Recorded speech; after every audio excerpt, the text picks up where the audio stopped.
Hey et bienvenue dans cette nouvelle vidéo. Ça me fait un peu bizarre de filmer là parce que ça fait un petit moment que j'avais pas filmé de vidéo. D'ailleurs, avant de commencer la vidéo en elle-même, je voudrais revenir un peu sur ma dernière vidéo, donc la vidéo Let's Play sur The Last of Us. En fait, je voudrais revenir sur le pourquoi j'ai pris autant de temps à la sortir parce que j'ai juste envie de vous en parler en fait. Voilà. Du coup, en fait, ce qui s'est passé, c'est que j'ai eu... C'est pas que j'ai voulu faire une pause de YouTube ou que j'avais pas envie de filmer ou quoi, rien à voir. C'est juste qu'en fait j'ai galéré à sortir cette vidéo tout simplement. Ouais, ça m'a pris quoi, plus d'un mois à sortir cette vidéo, c'est quand même énorme. Et ouais, j'ai eu plusieurs petits soucis, enfin petits. C'était des petits soucis on va dire, mais qui ont pris longtemps à être résolus, vous voyez. Du coup, c'est pour ça que ça a pris autant de temps. Alors en fait, le premier problème que j'ai eu avec cette vidéo, j'ai tourné les deux premiers épisodes à peu près en même temps. Et en fait, du coup, je voulais tout m'envoyer sur mon ordinateur en même temps. Comme ça, quand je voulais passer au montage de l'épisode 2, on va dire, comme ça, j'avais déjà tout sur mon ordi, vous voyez. Du coup, en fait, le truc, c'est que pour cette vidéo, du coup, j'avais plusieurs vidéos. J'avais les vidéos face cam et les vidéos de capture vidéo en fait du jeu. Et le problème c'est que toutes ces petites vidéos, à part la vidéo d'intro et d'outro, elles étaient longues et donc assez lourdes en gigas. Et le problème c'est qu'en fait sur ma clé USB, il n'y avait pas assez de gigas pour que je puisse envoyer les vidéos sur ma clé USB afin d'ensuite les envoyer sur mon ordinateur. Même si j'essayais de transférer une vidéo par une sur ma clé USB, ça ne fonctionnait pas. Du coup, j'ai dû acheter une autre clé USB, voilà, un peu plus puissante. Donc après avoir acheté cette clé USB, et en fait, je n'arrivais toujours pas à transférer les données sur la clé USB, alors qu'elle en avait les capacités, quoi. Du coup, je comprenais pas et donc j'ai essayé plusieurs fois et à chaque fois ça me mettait que c'était trop lourd, je sais pas quoi. Même si, encore une fois, j'essayais de les passer une par une. Donc bon, je comprenais pas, alors que j'avais acheté une clé USB bien puissante justement pour que je n'ai pas ce problème. J'ai réessayé et je sais pas pourquoi un jour ça a fonctionné. Sans aucune raison parce que j'ai fait tout le temps les mêmes procédés on va dire et un jour ça a fonctionné. Et d'ailleurs j'ai pu transférer toutes les vidéos d'un coup sur la clé USB et ensuite les transférer sur mon ordinateur. Bon, un mystère qui ne sera jamais résolu je pense. Mais bon, c'est pas grave, j'ai réussi à transférer les vidéos, donc c'est le plus important. Donc du coup ensuite je les ai transférées sur mon ordinateur. Après ça, j'ai pu faire le montage comme d'habitude, il n'y a pas eu de problème pour ça. Et ensuite là vient le deuxième problème. C'était encore un problème de stockage, mais cette fois-ci sur mon ordinateur. Après avoir monté la vidéo, donc qui dure 57 minutes je crois, et je n'arrivais pas à exporter la vidéo sur mon ordinateur à cause, encore une fois, d'un problème de stockage, parce que je n'avais pas assez de gigas sur mon ordinateur.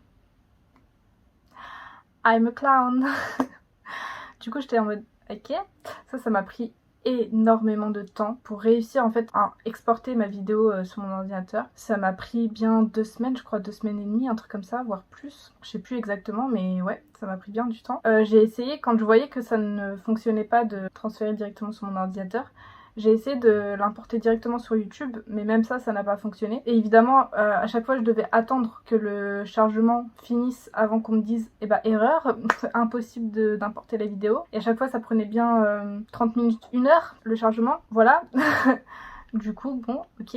Du coup, ce que j'ai décidé de faire, c'est en fait acheter du stockage sur l'iCloud.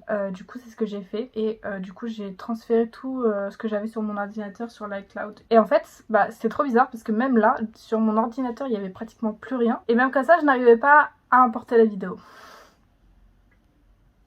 Je vous avoue qu'à un moment, je me suis dit, en fait, c'est le destin qui veut pas que je la sorte cette vidéo parce que là, c'est pas possible, genre, il y a trop de trucs. Du coup, bon, j'ai continué à essayer de l'importer, j'ai continué, et puis comme pour la clé USB, un beau jour, j'ai réussi. Enfin, un bon jour, très longtemps après, hein, voilà, j'ai bien galéré, hein. Du coup, voilà. Et ensuite, troisième problème, jamais 203, l'importation sur YouTube. Moi, faut savoir, je pense que ça c'est par rapport à la qualité de réseau qu'on a internet chez nous. Eh bien, on peut dire que chez moi, le réseau il est pas ouf parce que déjà, juste une vidéo de 30 minutes, ça me prend toute la journée pour l'importer sur YouTube. Voilà. Du coup, je m'étais dit, bon, une vidéo d'à peu près 1 heure, ça va me prendre 2 jours. Naïve que je suis. Le premier jour où j'ai commencé à l'importer, j'ai commencé à l'importer vers 13h30, 14h je crois. À 1h du matin, elle était à 8% de son importation. C'est une blague. J'étais en mode bon, ça va prendre plus que 2 jours. Hein. Et du coup, bah, j'attends. Une semaine passe, on arrive à peu près à 79%. Une fucking semaine. Bon, et bien, heureusement nous y sommes presque. Et là, d'un coup, ça me met erreur d'importation, je sais pas quoi, annuler l'importation. J'en mets, attends, quoi? Ça fait plus d'une semaine que je suis sur cette fucking importation pour que là tu me dises erreur, je dois tout annuler. Vraiment là, à ce moment-là, hein, déjà avant, quand j'arrivais pas à importer ma vidéo sur mon ordinateur, j'avais un peu des doutes, mais là clairement je me disais qu'il y a vraiment le karma qui veut pas que je sorte cette vidéo en fait, parce que là c'est pas possible. Du coup, eh bien j'ai annulé et j'ai attendu le lendemain parce que ça m'avait saoulé, clairement ça m'avait saoulé. Du coup j'ai attendu le lendemain et j'ai recommencé l'importation. Et là, bizarrement, en une journée, j'étais arrivée à, je sais plus, je crois que j'étais arrivée à 49%. Donc déjà, c'est déjà mieux que 8% en une journée. Hein. Et au final, je crois que ça m'a pris 2-3 jours, un truc dans le genre. Bref, du coup, voilà. C'est pour ça que j'ai mis autant de temps à sortir cette vidéo. Je vous avoue que j'ai vraiment failli abandonner cette vidéo en fait. En plus, je suis pas non plus ultra fière entre guillemets de cette vidéo. Je me dis, j'ai autant galéré à sortir cette vidéo pour que ça soit une vidéo d'aussi mauvaise qualité. Enfin, par là, j'entends par rapport à l'ultrason, le sifflement là qu'on entend dans la vidéo. Du coup, bah, je m'excuse hein, d'avoir pris autant de temps à sortir cette vidéo. C'était pas du tout voulu. Voilà, je tenais vraiment à vous le dire. Donc voilà, on va pouvoir passer au sujet de la vidéo d'aujourd'hui. Donc c'est parti, let's go! Alors du coup, cette vidéo n'était pas du tout prévue, mais je sais pas, j'ai eu besoin de la faire parce que je sais pas, j'avais envie d'en parler avec vous. Pour le coup, j'ai vraiment voulu faire une vidéo chill, genre là je suis assise sur mon lit, d'habitude je suis debout. Je me suis fait un petit thé, voilà, donc n'hésitez pas non plus à vous mettre, voilà, vous, si c'est pas déjà le cas, vous poser sur votre lit ou votre canapé et vous faire un petit thé, une petite poisson, voilà, cocooning, tout ça. Du coup, il y a quelques jours ou une semaine, je sais plus exactement, j'ai reçu un commentaire sous ma vidéo Partir étudier à l'étranger avec EF d'Asia Duprez, désolée si je prononce mal ton nom, qui m'a parlé de 2 choses dont je n'étais pas au courant et qui m'ont bouleversée et choquée. Et depuis, je cogite et je réfléchis énormément par rapport à mon projet donc, qui est d'aller étudier en Corée du Sud. C'est la première fois que ça m'arrive depuis que j'ai décidé de partir étudier avec EF. Et je sais pas, j'ai ressenti le besoin de vous en parler parce qu'en fait, j'ai besoin un peu de votre avis. Donc n'hésitez pas à me le donner en commentaire et voilà, pour qu'on puisse en parler ensemble sur toute cette situation et tout, enfin tout ce que je vais vous parler du coup sur cette vidéo. Alors du coup, la première chose qu'elle m'a dit dans son commentaire, que je ne savais pas, que depuis à peu près une semaine, la Corée avait suspendu les visas en France, donc tous les visas. Et ouais, moi je savais pas parce que en fait, à ce qui paraît, ils l'ont communiqué sur le site de l'ambassade de Corée, sauf que moi en fait la dernière fois que j'y suis allée, je crois que c'était fin novembre voire début mars, et c'est pour ça que ça m'a grave surprise.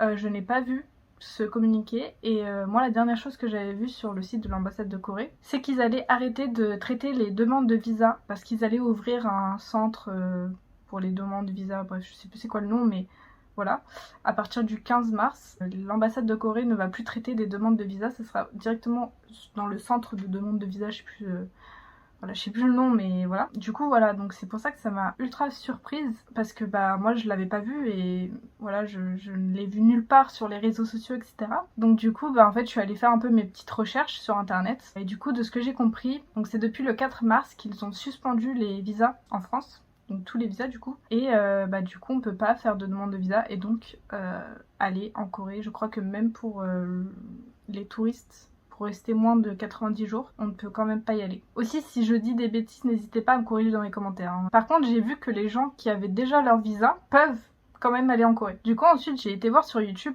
Du coup, la seule vidéo que j'ai trouvée, c'est la vidéo de Léa Adventure. Je crois que ça se dit comme ça. Je vous mettrai la vidéo en barre d'infos. Du coup, qui disait dans sa vidéo que la Corée a suspendu donc les visas dans 56 pays. Donc, ça veut dire qu'il y a des pays qui peuvent encore faire des demandes de visa. Et bien sûr, ils ont suspendu les visas pour cause de coronavirus. Sauf que bah, le coronavirus, il est dans tous les pays. C'est bizarre. Parce que je crois que par exemple en Belgique, les visas sont disponibles. Il y a du Covid-19 en Belgique aussi. Donc C'est très bizarre. Donc du coup, dans sa vidéo, d'après elle, c'est pas que à cause du virus, il y a aussi d'autres raisons qui ne nous disent pas. J'ai pu voir des gens y mettre l'hypothèse que c'est des raisons politiques plus que des raisons de virus. Donc ouais, c'est très très bizarre cette histoire et on est un peu tous...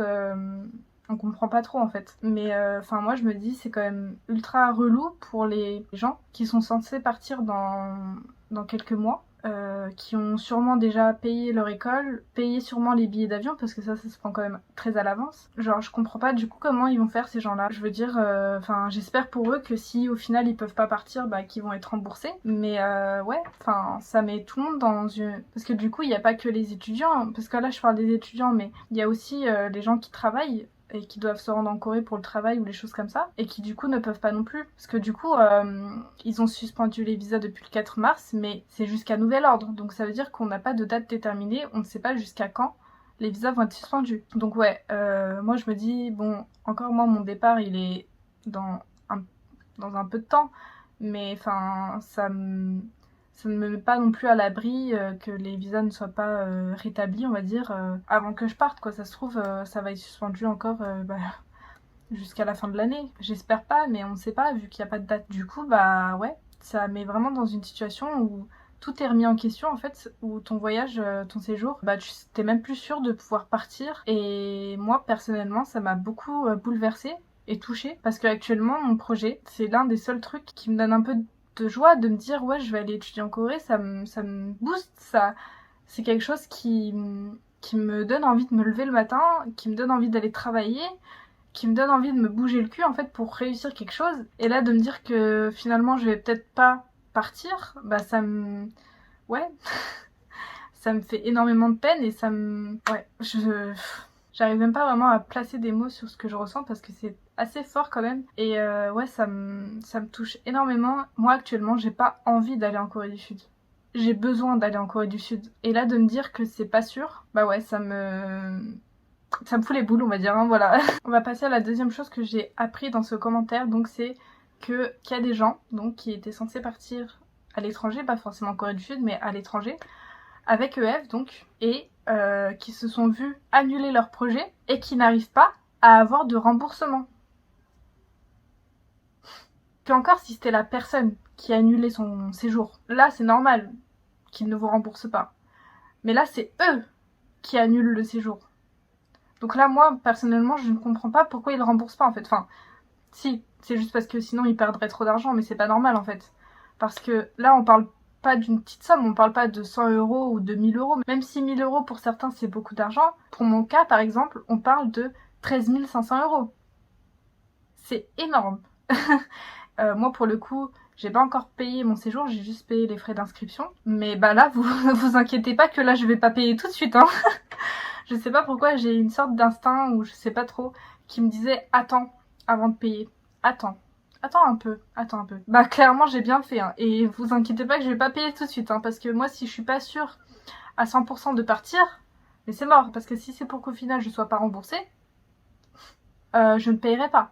Encore que mon séjour soit annulé pour cause du Covid, enfin parce que le pays n'accepte pas les étrangers, enfin bref. Ok, je veux bien. Au pire, je partirai plus tard. Ça c'est pas très grave.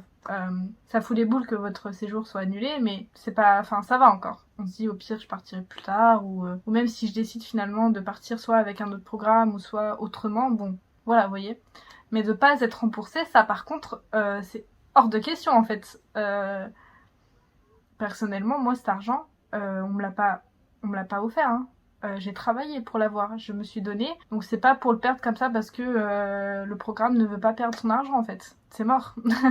Clairement. Je peux comprendre que ça soit dur pour eux. Par exemple, si la Corée interdit les étrangers d'aller en Corée en avril, par exemple, tout le mois d'avril, du coup, oui, ils sont obligés d'annuler le séjour des gens parce que bon, ils ont pas le choix en soi. Et du coup, s'ils devaient rembourser à tout le monde, certes, ça serait une perte d'argent énorme, mais enfin, dans ce cas-là, soit ils essayent de trouver d'autres moyens, on va dire, sans forcément rembourser les gens. Par exemple, au lieu d'annuler complètement le truc, de le reporter.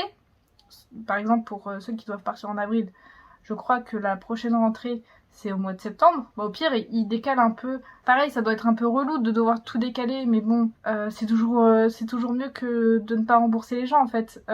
Au lieu que les gens d'avril, ils partent en avril, qu'ils partent en septembre par exemple, c'est toujours mieux que en fait de pas rembourser les gens et d'après d'avoir des mauvais avis parce que bah moi du coup après quand j'ai vu ça dans le commentaire de mes vidéos, j'ai été voir sur internet, j'ai juste tapé EF Education First avis. Je suis tombée sur des sites où les gens donnent, du coup notent avec les étoiles là sur 5 étoiles et donnent un commentaire. Il y avait tellement de commentaires qui disaient que EF c'était une arnaque, que ils annulent les voyages mais qu'après ils remboursent pas, que si vous avez un problème sur place ils vous répondent pas.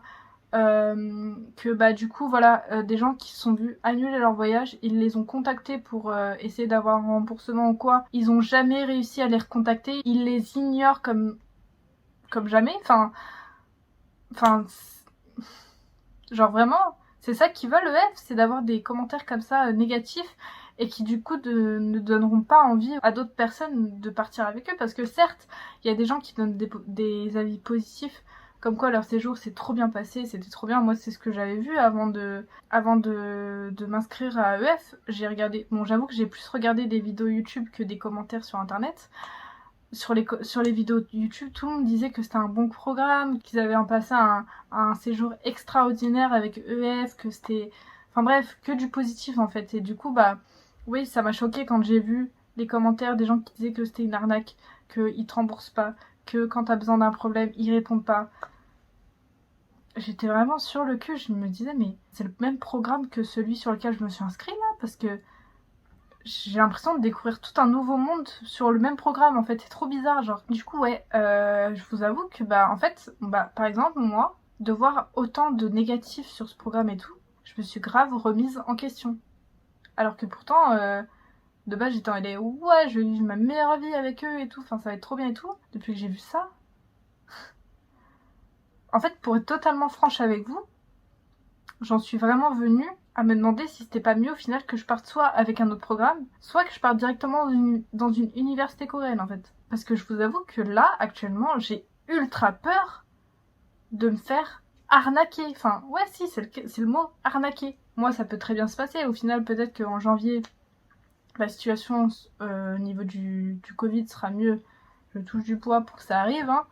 Et que du coup bah je pourrais partir sans problème et que ça se passera hyper bien. Mais je peux pas m'empêcher d'avoir peur en fait jusqu'à ce que je parte. Ça veut dire que jusqu'à ce que je parte, j'aurai cette peur que la situation empire, que mon séjour soit annulé et que je n'ai pas de remboursement.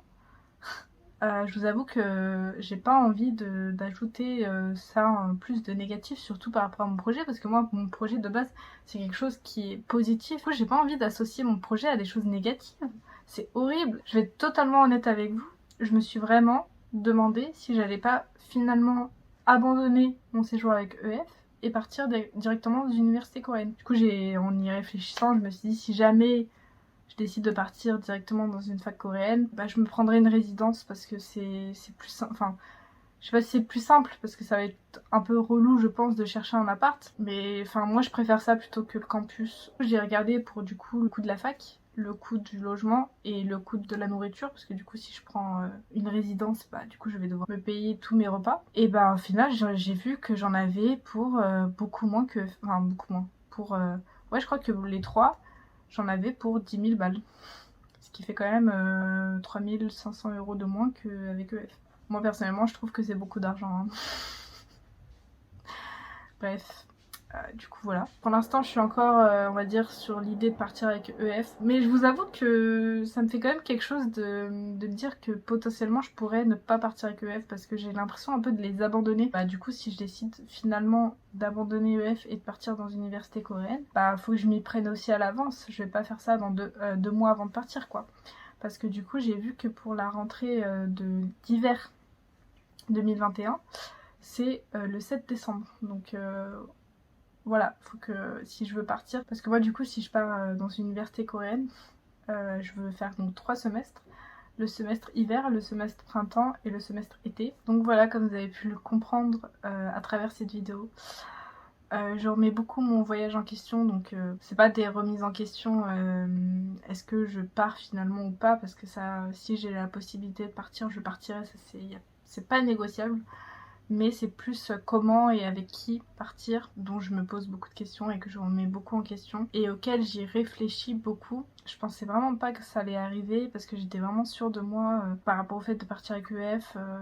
Mais ouais, du coup là je remets beaucoup en question mon projet et j'arrête pas de peser un peu le pour et le contre et enfin voilà, j'hésite. J'hésite et ça complexifie un peu la chose parce que jusqu'à maintenant, bah voilà, j'avais mon projet en tête et je travaillais pour ça et je savais pourquoi je travaillais, je savais où est-ce que j'allais, on va dire, et là du coup, bah je sais plus.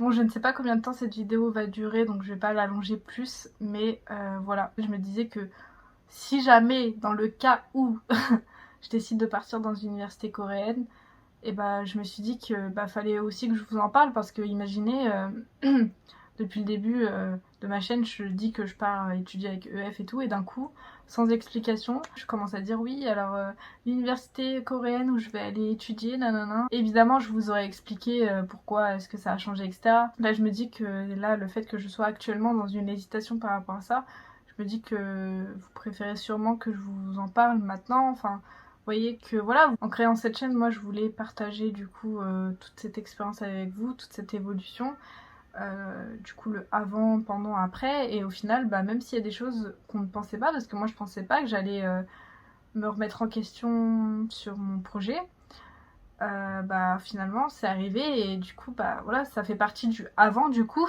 Bref, j'avais dit que j'allais arrêter d'élargir cette vidéo, donc je vais le faire. Donc voilà, j'espère que la vidéo vous aura plu, même si c'était pas une vidéo extraordinaire. Hein. N'hésitez pas du coup à me donner un peu votre avis et tout sur tout ça en commentaire, que ce soit sur mon projet ou même par rapport au fait que les visas soient suspendus du coup dans certains pays et pas dans d'autres, et enfin tout ça tout ça. Et donc on se retrouve pour une prochaine vidéo. Bye!